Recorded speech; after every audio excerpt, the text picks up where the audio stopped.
Commanders family, an extra special episode of the Next Man Up podcast. We have Phidarian Mathis coming in to talk to us about the pressures of being a second round pick and how he finally feels healthy and ready to go. Then we bring on another second round pick, former tight end for the Washington Redskins. Fred Davis pulls up and talks about his favorite memories playing for the Burgundy and Gold. All that and more right now on Next Man Up.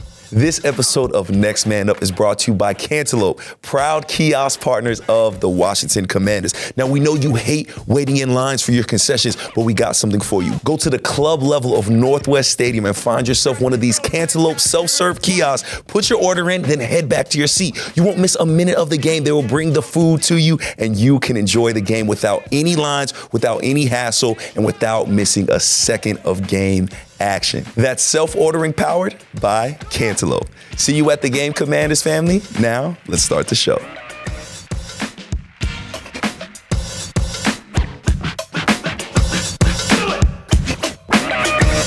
Commanders family, for our next man up, got a Bama boy in the building, man. Another one. Our guy, our defensive tackle, Phidarian Mathis. Phidarian, how you doing, brother? Good, I'm doing good, bro. I appreciate you for being here, man. We know you busy, bro. And like me and you have never actually got to sit and rap like this. We did a car show that hasn't come out yet. But other than that, we ain't really got to really kick it, man. So I want to start in the beginning because, you know, we've had B-Rob on and like, y'all Bama boys, just different, man. Something about y'all Bama cats. I want to know, what is it? What is it that gets y'all so ready for the NFL? Because y'all come in game ready. What about Bama does that for y'all? I really just say the journey, bro. Like just, coming in as a freshman, I think with Coach Saban, he did a good job with just taking us through the process. You know, freshman year, sophomore year. By that time, some guys come in ready freshman year, but by your sophomore year, junior year, you should be developed, you know, just by being in his system, for sure. When did you feel fully developed? I'd say my junior year, for sure.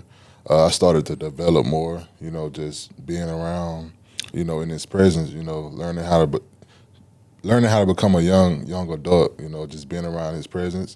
And I think by time my junior year come around, I was more so mature more, you know, older more, like understood the game more, and I say about that time for sure. And you were a dog in college, so much so you ended up being a second round pick. When you get drafted in the second round by Washington, do you realize the pressures that come with being such a high pick in that moment? I say most definitely was a lot of pressure because, you know, everybody got their own view of you, you know what I'm saying? Some people got high expectations for you, and some people also, you know, they got their own opinion, like, oh, he shouldn't have been there, or woo-de-woo. But at the same time, you know, you just got to keep your faith in God and just accept the consequences that come with it, good or bad. When you look back at that, what would you say at that point your expectations for yourself was? Well, really just, you know, come out and ball. You know, my first year, you know, I ended up getting injured my first game. Then second year, I went through the same process. So really just, it was really, I had big hopes, you know. I was excited, you know. I was feeling good, you know, then just everything went downhill. So I had to, it's like a whole reset, you know, it was just a reset for sure. And you talk about these big hopes you have, and I'm like, let's paint it, man. I think it was like the fourth or fifth play of your first game where you went out and you were out for the season, and you have these high hopes, you have these expectations for yourself. What goes through your mind when you have that injury? They tell you, hey, man, your season's over with, man. How do you deal with that moment? Oh, man, it was a lot, like just depression, bro, just going through that. You know, I'm more so of a popular loner when it comes to stuff like that. It's just depression, bro. It was so much built up.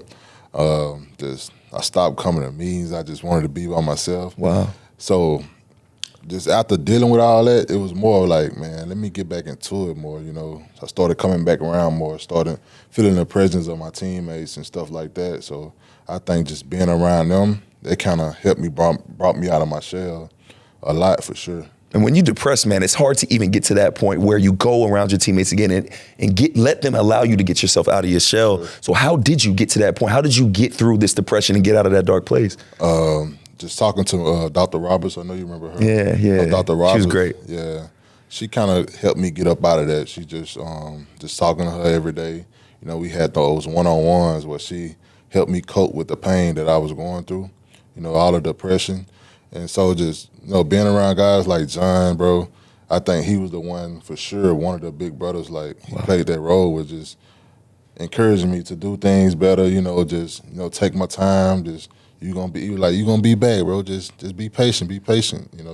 So it's just guys like John and Payne and FA and them. They're just keeping my head up for sure. So having that game and those tools in your toolbox already after that first injury, then when you get your second injury in year 2, did it reset again, or were you already able to kind of deal with it because you knew that you had dealt with this before?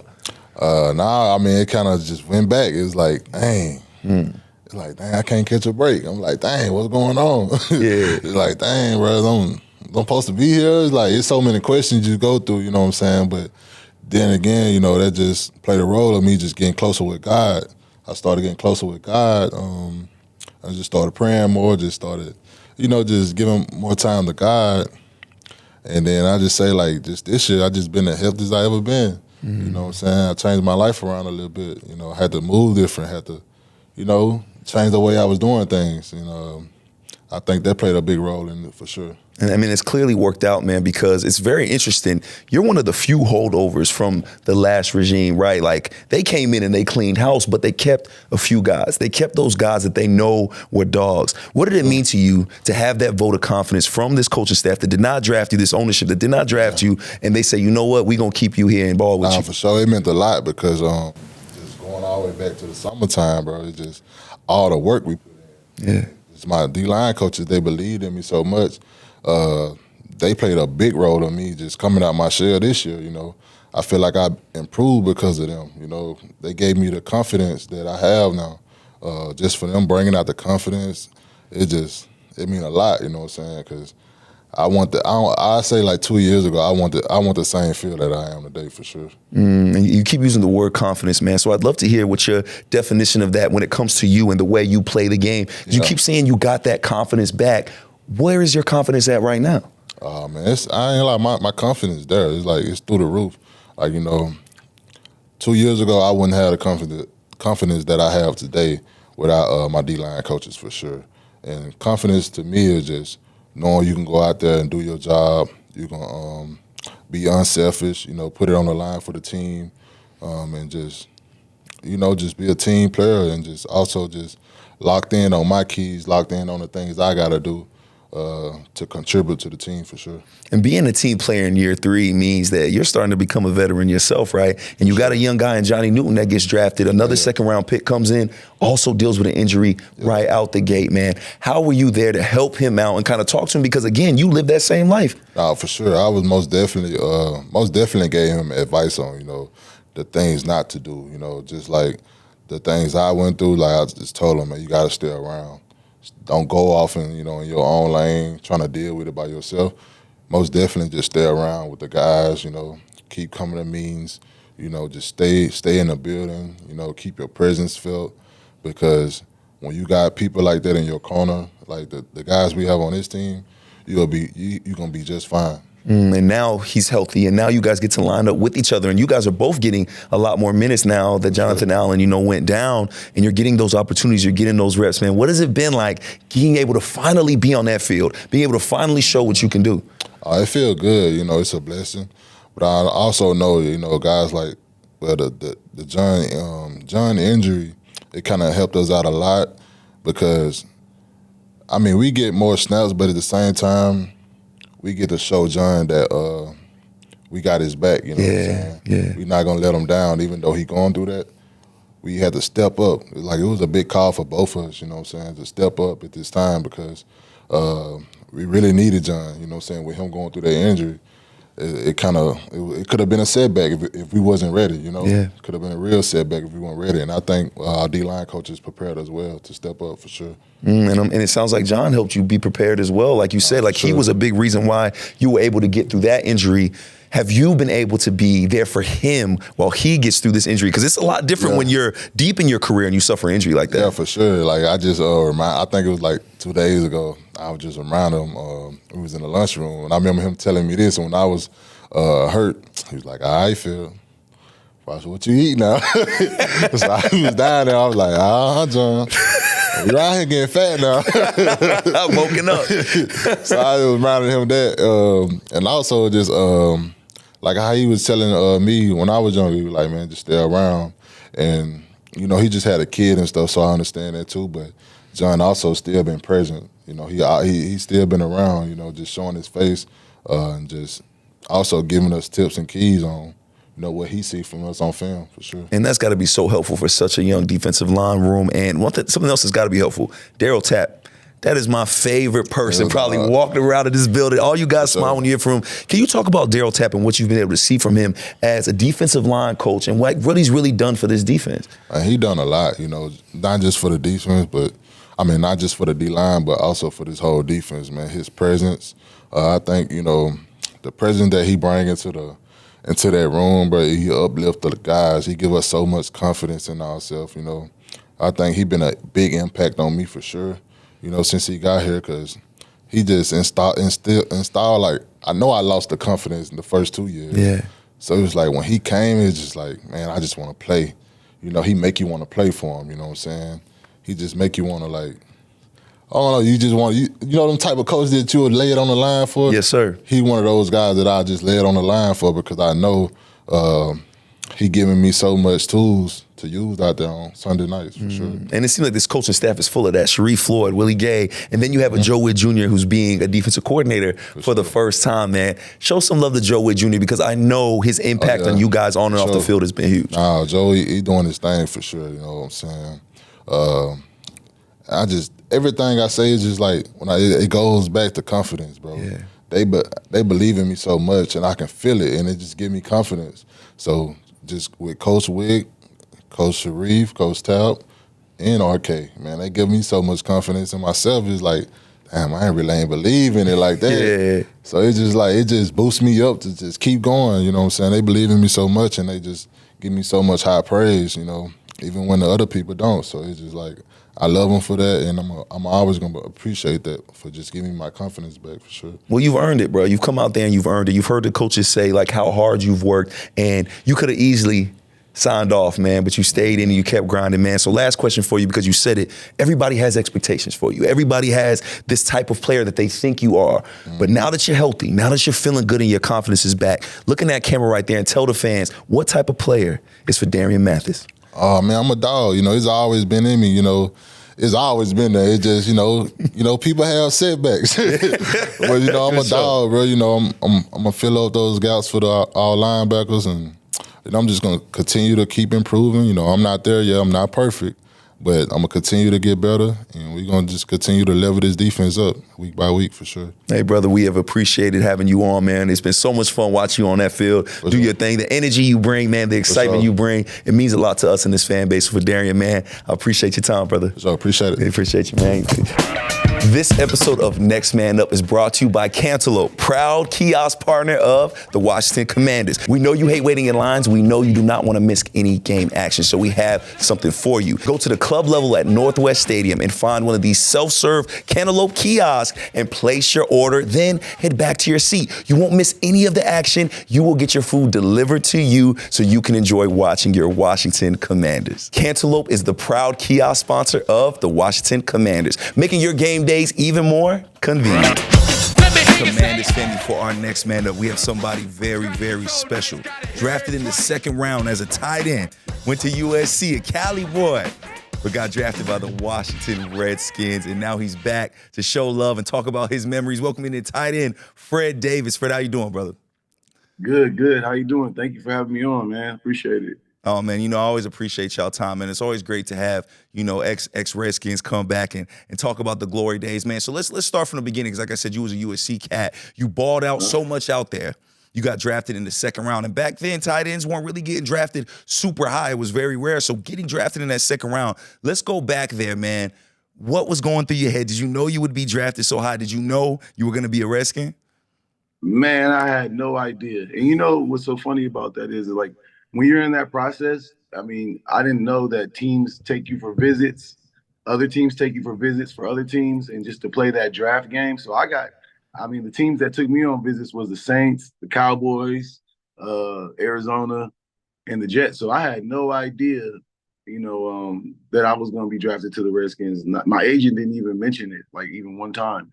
But then again, when the retrospect, looking at it, and I know how the draft goes now, everything is about the best player on the board in that moment. So anybody can have a selection of a draft pick, but that could change in a matter of a moment depending on who's getting drafted before them. So I learned that later in life, but then at that moment, no, I had no clue. I was coming off of a season with the Trojans with Pete Carroll, where we had already came off of a couple of national championships. We lost that one to Texas, and then we went to the Rose Bowl and we beat Illinois. So that was my last game, and after that, it was just straight training and getting ready, and getting ready for the combine and also like the players' meetings and all that kind of stuff. So when I went to the NFL combine in Indianapolis, I never met with the Redskins, I think even once. So it was definitely a shock for me. I knew that I had a feeling that I was going to be one of the players, the top 2 or 3 tight ends taken because of, I won the Mackey Award that year. We had a good season. My stats were pretty good. So I knew that I would probably, I thought I had a chance of getting in the end of the first round. But, when you're coming out, I think they thought a lot of guys from college. They've drafted a lot of guys in the past from USC, but a lot of the stigmatism about us is that we're Hollywood and that we like to party and all that stuff. Which in LA you have the option to do a lot of things. It's LA, it's Los Angeles, but I feel like with the day of the draft, man, I didn't want to go to New York because I was like, oh, if I'm not going to get drafted first, I don't want to be sitting there looking crazy because you've seen those stories of guys that just sitting there in the green room. They like, man, what you doing here still? So I just decided to be at home with my family. We had about 100 people at my people's house, and we watched the draft. And whenever you're watching the draft, once they get through the first round, you're just like, man, you don't never know when you're going to get picked. And everybody's looking at you like, damn, what's going to happen? So I think when I got that phone call from, at the time, Jim Zorn was the head coach, and he was here. I had him for a couple years. He called me, and at the 48th pick, I went across the TV. I was like, oh, man, I was just happy to be off the board, man. At some point, even though it was still kind of early, though, I was a 48th pick. And then to see that we got 2 other picks in that second round, and we picked Malcolm Kelly and Devin Thomas. So we picked 3 second round picks that day. So it was different. We normally don't get that many picks in the second round. So it's kind of a special moment for sure. And you talk about knowing that you were going to be drafted, right? That takes a moment, right? It's either that year when you were playing at USC, that final year, or it's maybe even before then. When did you know that you were actually going to make it into the NFL and be able to fulfill that dream? Because I'm sure it happened way before you actually got drafted. Yeah. I think every kid, when they leave high school, they think, like, oh, I'm going to the NFL. But I think that moment where I really knew, because when you play on a team like USC or University of Miami or Alabama, you're going against 5-star guys every day in practice. And you're seeing, like, even your backup could be a starter somewhere else. So the competition level, I just knew, like, okay, we got all these first round. Reggie Bush winning the Heisman. We had like 2-3 Heisman winners in that 5-year span, you know what I mean? So I just knew I was around the right talent. And at the time, we're not doing that well right now, but we'll be back. The Trojans, we was like top 5 team every year, that year. So for me, I just knew, like, I'm in the right position to be on the right platform. And then also to have these great coaches around me and these other great teammates, like the Clay Matthews, the Dwayne Jarrett, Steve Smith, Reggie Bush, Lindell Whites. I can go on, man. Keith River. We had a squad of guys that went in that first and second round, like almost 22 guys in the last 2 years. So I just knew I was in the right position, and if I could beat these guys every day, and winning my one-on-ones and play well, I just knew, like, okay, yeah, I can make it. But then to answer your question, I would say my sophomore year, I was seeing that, we don't really use a lot of tight end play a lot. We're more of a receiver and running back school. The tight end gets love, but he doesn't get that much love. So I kind of figured, like, after I had a good game my sophomore year, like, okay, I know I'm not going to get that many balls because we have a lot of receivers and a lot of running game we're going to use. But if I get 4 or 5 balls a game in this system, in this program, oh, I know I can make it for sure. And then my junior year, yeah, of course. And then my senior year, when I won the Mackey Award, I definitely knew, like, okay, well, they already labeled me the best tight end in the country. So, and there's never been one at USC, and I felt pretty special about that. And it still hasn't been one, so I feel good about that. And I was like, yeah, I'm definitely gonna make it. And then after going to the combine and seeing the other guys that I had to be in competition with, not saying that I thought I was better, but I think I'm better. So I just knew, like, if anything, a lot of off the field stuff can kind of get guys in trouble. I never got in trouble in college. You know what I mean? I never failed no drug test, but still you can get labeled as a partier or someone that goes out. And I feel like, that's the only thing that would probably make me go later is like stuff like that. You know what I mean? And you talk about all these things you were able to accomplish at USC, but then again, you're following in the footsteps of a ton of dogs. You named a bunch of them, and now you're coming to the Redskins where you're a second round pick. There's a lot of pressure that comes with being that high of a pick, especially for a tight end, especially the best tight end in the nation, right? You already have all these designations. In the moment, did you feel that pressure coming here? I didn't really realize, I mean, there's a lot of pressure for a third or fourth round pick. You know what I mean? A first and Right. second are like, that's like, they coincide together. Like they have expectations of you in that first year. And maybe to progress, they have some progression or do something for the team those first year, definitely the second year. So for me, I didn't understand that. Like they okay, they really because I this is another thing. When I got drafted, I was just like, okay, what tight ends do we have? And I knew Chris Cooley was. I never really watched this game because I was on the West Coast more, but I knew of who Chris Cooley was, and I knew that he was like a Pro Bowler, a tight end, a great tight end. So at first I was like, yeah, no, it'd be great to be able to learn from somebody like that. But I just was hoping like, how are we gonna play? Like, are we gonna play two tight end sets? Are we gonna change the formations up? Are we gonna like share time? You know what I mean? I mean, it is his show still. You know what I mean? Because I think of it as like a hierarchy, right? Because if he's getting paid, he just got a deal. I think around like a couple of years before that, for like $30 or $40 million or something like that. So I didn't understand. Like, I just was wondering at first why did they pick me, but then you never know what coaches are thinking or what they're gonna use in packages. So I felt like maybe they had some cool packages for me and Chris to like play in and be able to play together. Because I felt like if me and him played together, I think we would have definitely been one of the best duos for sure. What was it like coming into the building when you said you have a guy like Chris Cooley there? Like, what was that initial thing like? Like when you come, you don't know nothing about the DMV, right? You're coming here for the first time, Mm-hmm. but now you're also coming in knowing you are coming behind, almost in the shadow of a tight end that is beloved by the entire team. What was that like? What was your guys' relationship like? What was it like, coming in as a rookie here? Yeah, it was interesting, man, because just like you said, just get into this area, and then when you go to Ashburn, you don't realize, oh, that's not DC. You know what I mean? Like Exactly, you're yeah. like, hold on, I'm in Ashburn, it's not DC. But no, that was different first because you're coming from LA and then you're living in Lansdowne, so it's like a big difference. But other than that, coming in, Chris was a great guy. He was smart. Like one thing I learned about him was like, he would help me for sure.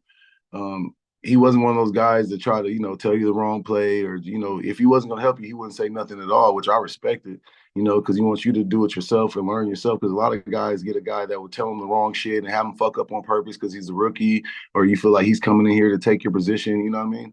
Because when you get draft a guy second round, when you probably had other needs that year, you know what I mean? It's either two things. You're either trying to replace somebody or you're trying to trade somebody, or it could be a lot of different business things that could be going through the team's mind at that moment. For me, I just was like, I'm just gonna keep my head down, just try to be the best I can be. And Chris would help me a lot, just watching him, man. He was just a smart guy. He knew everybody's position, not only the tight end position, he knew what every receiver had to do, what the backs had to do. And being around a guy like that, most guys just know their position or maybe one other position. Chris was like a quarterback out there and he knew where to be at all times, everywhere to be. And learning that from him was really important. Then also learning technique on being a smaller tight end that has to block these guys, like the D Wares 2 times a year and these other big DNs that they're pretty big guys. So technique would be everything. And I think I learned a lot, to be honest with you, a lot about blocking from him because I think I became a pretty good blocker at one point for the Redskins because of Chris, to be honest. I already had the receiving skills down, but the footwork of blocking and being able to stay on a guy to get the back through the hole and not put your butt in the hole and a lot of different other techniques, I definitely learned from him. And what a guy to learn from when you think about being a rookie. Like we have a rookie in Ben sitting right now who's learning from a guy like Zach Ertz. So when you think That's it. about your rookie year and you think about the game Chris Cooley was giving you, what is one piece of advice he gave you that you would give to a fellow rookie tight end or a younger guy? He knew that, like, every player is anxious to play, man. You know what I'm saying? You want to get out there, you want to contribute because you got here for a reason. He's just saying being patient. You know what I mean? Basically, just being patient and let the game come to you. I think letting the game come to you and not getting frustrated, I think is the best advice you can give somebody because sometimes you try to force the game to come out, you know what I mean, instead of just letting it come to you and just making the plays that you can make. Because one thing about a offensive coordinator, if you're making plays, they're going to continue to get you that in that position or they'll try to make ways. If a good offensive coordinator will try to make ways so that you touch the ball.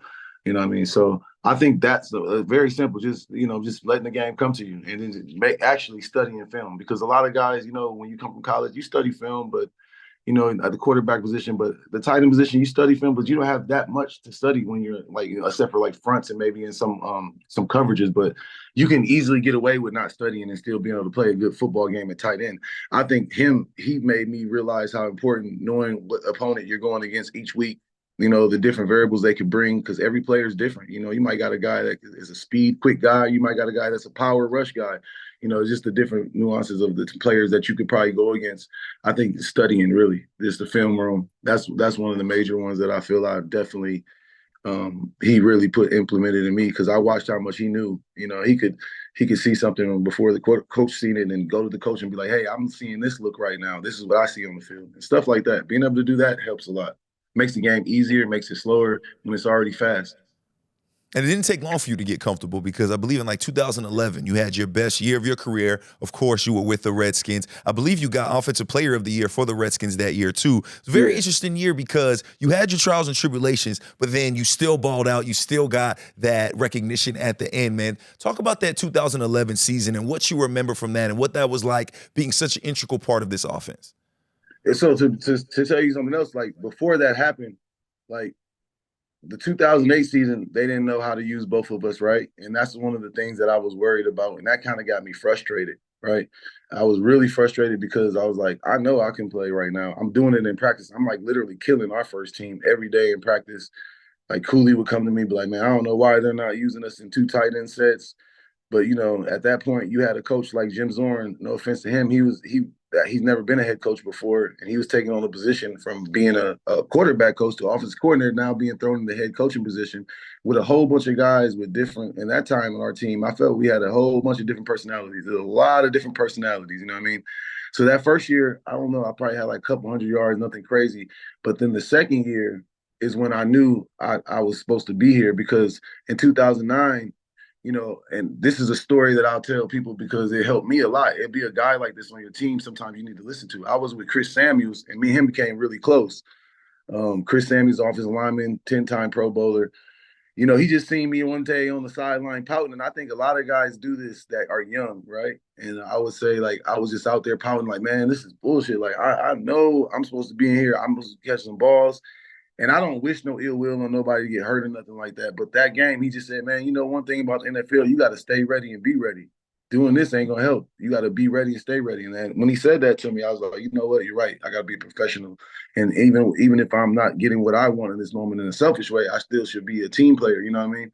And I think I had a realization moment because the older guy was telling me that I respected. And then not saying I wanted that, but that next play, that game, Chris Cooley goes down with a broken foot, right? So that 2009 season, I start the whole second half of that season, and I put up like 5 touchdowns, 600 yards, 500 yards, or something like that. For me, that was my breakout. My biggest year was 2011, but for me, that was a breakout for me because no one expected it. And then, they expected it from me, but the way the season was going, it didn't look like they were coming to they weren't coming to where they would understand that me and Chris can both play at the same position. It would cause a lot of defensive issues because you don't know if you have to have a safety out there, a corner out there, and that could change a game. But once that happened to me, that was like a realization, like, okay, I'm supposed to be here and I can make plays against these guys in the league, and I can make plays back-to-back weeks if they give me the opportunity. So that was a wake-up moment for me, to be honest. And then, as you know, Coach Zorn gets fired and we have a whole different regime coming in, Coach Shanahan. And it gets me to 2011 because in that moment, Coach Shanahan was coming in, he was cleaning house. You know what I mean? Yeah. It didn't matter if he was a second round, third round guy.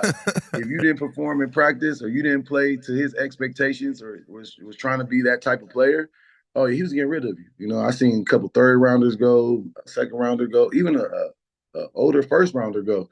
So I just knew, like, okay, this is a new regime. They probably don't want to, they didn't pick me, so they probably don't want me here. So I'm gonna have to bust my ass every day. And so that season, we had Donovan McNabb, of course, from the Eagles. But that season is when I feel like we first started having really like real stability as a team, where there was structure, where you could feel the structure from Shanahan.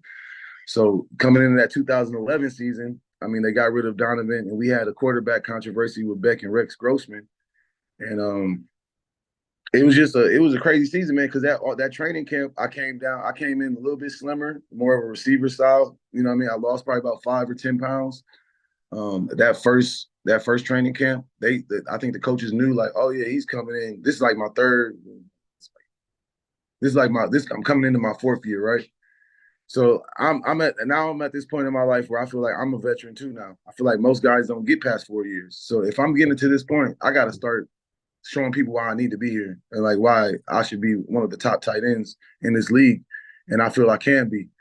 Um, I mean, this year they didn't. This is the same year they cut Chris after like halfway through the season, which kind of sucked because I did want him to be there in this moment too. But I guess they didn't see it happening. And I was making plays that year, man. I was making a lot of plays in training camp. And then we still had a quarterback controversy a little bit because Rex started half the season, Beck started half the season. You could never get really, truly, truly comfortable. But even though with that or without, I mean, I put up pretty good numbers in that year. I put up probably like 800 yards receiving and like 6 or 7 touchdowns, and I like missed 4 games. So to me, my projection, I felt like I could have got like at least 1,100, 1,200 yards receiving that year if the situation was right. But like I said, I got suspended that year. I was having a coming out party that year. It just happened to be that I made a bad choice. You know what I mean? And I like to talk about that because I think it's important for people to hear it. I think that year is the same year me and Trent actually got suspended the last 4 games, for smoking marijuana, which in our young minds, we just didn't want to do Toradol shots. We didn't want to be stuck on Percocet. We didn't want to be stuck on Xanax. We didn't want to, because that's what happens to a lot of guys, right? I mean, it happens to a lot of guys. And then when you get away from it, the team will say, it's not my fault. But at the end of the day, that guy does become addicted to those drugs. And for me, I just felt like, yeah, marijuana kind of helped me relax. And, as you see now, they're changing the rules in the NFL. You know what I mean? They're changing them tremendously. Because what I did before, I'm not saying I'm still wrong for doing it because breaking the rules is breaking the rules. But what I did before would not even get me suspended. So it's just the right time in the wrong moment. And I feel like that mistake kind of fucked us up a lot. You know what I mean? Definitely me, because I'm coming off a year where I could be making life-changing money again, and I made a mistake, and I put my team in jeopardy, and I wasn't there for them, to be honest. Like in that year, we could have still probably won some more games. You know what I mean? And I feel like in my position at that moment, getting guys to trust you like the Shanahans and all these other people, like that shit goes a long way. And I feel like in that moment, I kind of messed up a little bit. I messed up a lot actually. But I got to come back and regain their confidence and come back for another 2 years. So I felt good about that. And you're going through, like you said, like you're making a name for yourself. You're going through this, and then you Right. get this 4-game suspension. You said it yourself. You feel like it slowed down your stat line. Yeah. I mean, And because I was on track to get I was on track you to were get balling. 1,000 yards, like 1,100 yards that year. Yeah. Easily over 1,000 yards that year. You were Yeah, on easy. pace to Because I was have. already at 800 with 4 games left. I mean, you never Right. know in the NFL. You can't guess because you never know. You could have a bad week because the NFL is any given Sunday. But the way I felt that year and how I was starting to feel towards the end of that year, the confidence I was gaining, yeah, it just made me feel like, oh, yeah, it's possible for sure. And earlier in this interview, you had mentioned it. You said guys quickly get labeled. He's a Mm-hmm. partier. Oh, he's a pothead. Lay off the weed and things like that. Right. Especially back then because it was so different.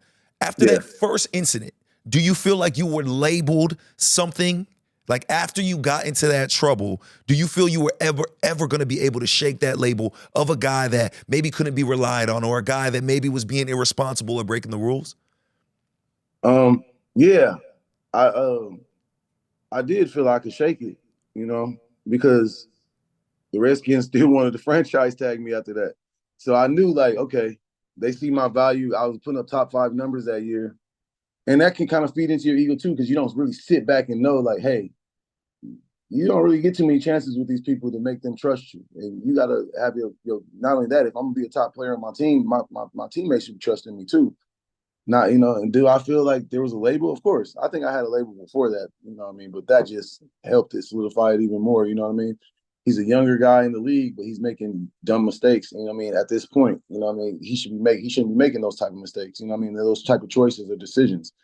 Now, when you look after the next year, I mean, yeah, I mean, I probably could have put myself on the market if I didn't get suspended, but the Redskins still have the rights to me. So they offered me a franchise deal, and of course, that's like, well, okay, you're getting top five money for 1 year, but that means that's a prove it deal. That means I don't really trust you, really, and that just shows you, like, that what I'm talking about. Like, you can't get labeled, because now it's like, okay, well, show me differently, and I'll give you what you think you want, and then we want to see, and everything is the eyeballs will be on you, of course, because you're an investment, and at the end of the day, they don't want to make the wrong choice, and you know what I mean, because you get stuck in these deals with these guys. Back then, guys weren't doing 3 year deals. If they were doing that now, it'd be different.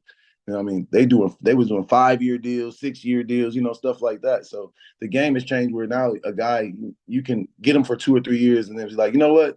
This wasn't the right decision. I don't have to stay with this decision. I can move on from this decision.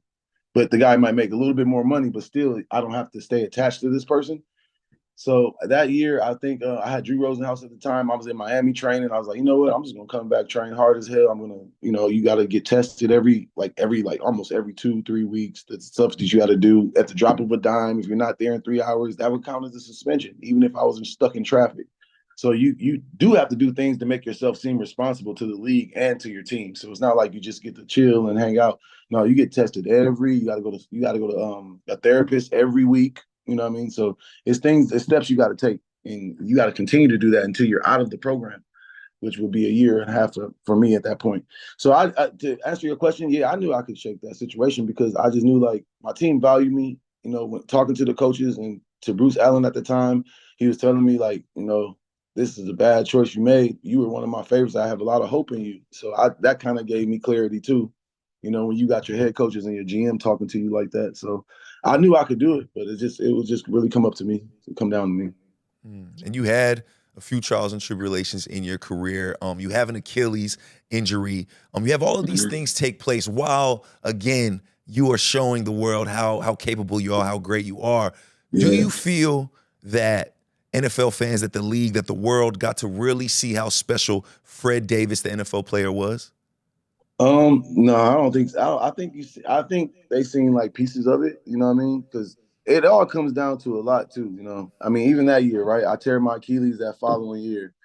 I mean, in those first 4 games, I got 359 yards. I'm on track now to do that again. You know what I mean? It's like you about to do the same thing over again. From the way we were playing and the way that I felt they were trusting me with the offense, in that Giants game, I already had about 359 yards. It's only game 4. I'm the leading receiver on our team, and we got some greats on our team. We got Pierre, we got Santana, you know what I mean?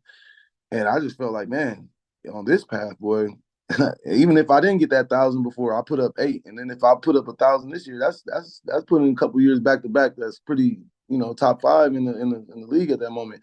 But that set me back, man, really, really bad, because I didn't expect that. You never do expect that. I didn't even know I tore my Achilles until I went in the back. I mean, it just feels like somebody kicked you. You don't even know. And yeah, that man, it was a big setback, because the hardest thing about an injury, depending on injury, is just the time out. The mental part of it. Because you can be as physical strong as you want, but the mental should beat you up. Am I going to be the same player when I come back? Am I going to feel the same? Am I going to be the same? Like, it's just a lot of things that negative that get in your head, and you got to try to be positive about. And I don't think that some people are good at handling it. Some others are not as well. I think I handled it well, but I think the mental part of sitting out, because I like to be on the move. I like to be a part of things. So to have to sit out, it beat me up pretty much mentally. And I think for guys getting hurt, that's the hardest thing, because it's not just about getting back. It's really about the mental aspect of it. And how do you get over that hurdle? Because again, you're going through all these things, but now, I mean, you clearly got through, right? You're a businessman now. You've moved on with your life. You still had, a great career in the NFL, but how did you get over those mental hurdles? Because there's people listening going through their own life hurdles, right? That don't even have to do with football. How did Fred Davis get through that? Man, to be honest, just getting back to my basics, really. When you have a lot of yes men around you, or friends, or people from the outside telling you what you think you should do, I think I just took a little break from just like what I normally did. Because I mean, would I go out and party sometimes? Yeah, I would go out and party sometimes. I would drink sometimes. But then when you do a little bit too much, where you're doing it without even thinking about having fun, you're just out here just coasting, where you're just like, okay, I just want a distraction. That's when it becomes a problem. And I think just me having the time to really sit down and be quiet with myself, instead of not no family members, not no friends, none of that. Just me and my own thoughts, really, and just understanding what I truly want to do, and understanding where I'm at in my life and how I got here, and just appreciating, because sometimes this moves so fast, you don't get a time to really appreciate it. You go from being drafted to next year you're in a team to now you got to get ready for the season, and you barely had a rookie offseason because you're a rookie. So it's like you don't really get to slow down. And then when you put your own life on top of that, where you're not slowing down, you don't really get to sit back and appreciate the moment in hand and see what's really going on until it's too late or till something tragic happens or maybe a mistake. But I feel like just having that time to yourself to really process your thoughts and really understand who you are and where you want to be at or what you want to do, even in this league. Because if you don't have a plan and you're just out here just like, oh, I'm just going to let whatever comes to me come to me, it doesn't work. It does. I've seen it with other guys. Like I said, I've seen guys make 200 million, they're broke, and I've seen guys with $1 million, they still got money. It's how you treat it with a plan. So to me, I think that's the most important thing.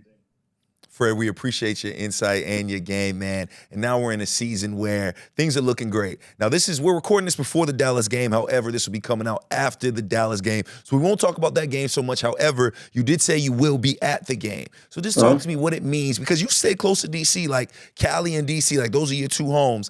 And what does it mean for you when you come back to that field, come back to that environment, be around these amazing fans that cheer for you for so long, man? How excited are you to be back at the crib?